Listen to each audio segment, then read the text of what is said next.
నమస్తే, నేను మీ KS Naidu. KS నేను సైతం ప్రశ్నిస్తే యూట్యూబ్ ఛానల్కి స్వాగతం. ఫస్ట్ నుంచి మనం చెప్పుకుంటూనే ఉన్నాం,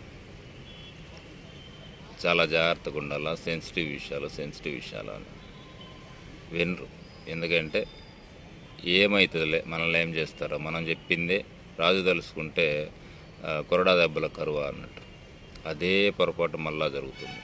ఎందుకంటే లాస్ట్ టైం పాదయాత్ర సందర్భంలో జగన్మోహన్ రెడ్డి మంగళగిరి ప్రాంతంలోకి వచ్చిన దానికి ఏం చేశారు, మనం పసుపు నీళ్ళతో శుద్ధి చేశాం. మళ్ళా ఇప్పుడు అదే తప్పు చేస్తున్నారు.